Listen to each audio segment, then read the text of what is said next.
అంటే మాకి కొన్ని బైలాస్ ఉంటాయి. దాని ప్రకారం మాత్రమే వాళ్ళు ఏదైనా యాక్షన్ తీసుకోగలరు. పర్సనల్ ఇష్యూస్ అన్నది ఇక్కడ తీసుకోరు. ఇది సినిమా ఇండస్ట్రీకి సంబంధించింది. నేను ఇక్కడ సినిమాలు చేశాను కాబట్టి దానికి ఏం కావాలని మొత్తం ఆయన స్టోరీ విన్న తర్వాత హీ సెడ్ ఓకే, ఇది తప్పకుండా నేను రిసీవ్ చేసుకుంటానని చెప్పారు. థ్యాంక్ యూ శివ గారు, థ్యాంక్ యూ సో మచ్. అలాగే మంచు విష్ణు గారితో కూడా మాట్లాడడం జరిగింది. హీ సెడ్ ఓకే అని చెప్పారంట. వెంటనే రెస్పాండ్ అయ్యారు, వితిన్ సెకండ్స్లో రెస్పాండ్ అయ్యారు. చాలా చాలా థ్యాంక్స్. ఎందుకంటే నేను ఈ విషయంలో నిజంగా థ్యాంక్ యూ చెప్పుకోవాలి. రవి గారు థ్యాంక్ యూ అండి.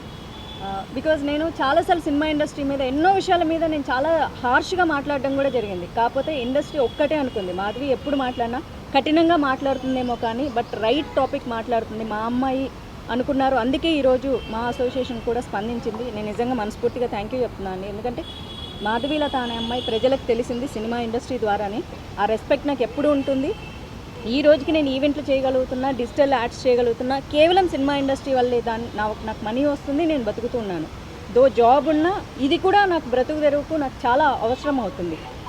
ఇలాంటి రంగంలో నేనున్నందుకు ఎప్పుడు నేను ప్రౌడ్ ఫీల్ అవుతాను. రంగులు వేసుకునే వాళ్ళని అవమానిస్తున్నా సరే మేము ఇంకా వేరే రంగాల్లోకి వెళ్ళి పాలిటిక్స్లోకి వెళ్ళాను. పాలిటిక్స్లోకి వెళ్ళింది సినిమా రంగం ఇచ్చిన గుర్తింపు నాకు ఇంకా ఎక్కువ గుర్తింపు తీసుకొచ్చింది. ఈరోజు ఇంతమంది మీడియా మిత్రులు వచ్చినా లేకపోతే అలాంటి సీనియర్ పొలిటీషియన్స్ కామెంట్ చేస్తున్నారన్నా నాకంటూ ఒక గుర్తింపు ఉండడం వల్లే.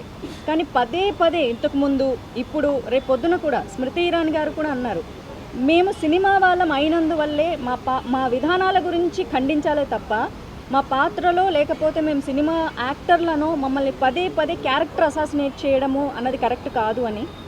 సో ఇంతకంటే నేను ఏం మాట్లాడలేకపోతున్నాను. Because still there is a pain. నేను ఎమోషన్ అవుతూనే ఉన్నాను.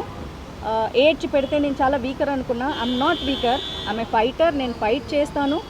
మొదటగా నన్ను సినిమా అమ్మాయిగా నన్ను ఖండించారు, బూతులు మాట్లాడారు కాబట్టి నేను ఫస్ట్ నా మొదటి అడుగు ఏం చేస్తాను అన్నది ఖచ్చితంగా నేను మీడియాకి ఇన్ఫామ్ చేస్తాను. I fight for justice. నాకు ఇలాంటి మాటలు నన్నే కాదు ఫర్దర్గా ఏ అమ్మాయిని కూడా సినిమా ఇండస్ట్రీలో బయటికి వెళ్ళి పని చేసుకోవడానికి మాకంటూ గౌరవం కావాలన్నదే నా ముఖ్య ఉద్దేశం. అంతకంటే ఇంకేమీ లేదు.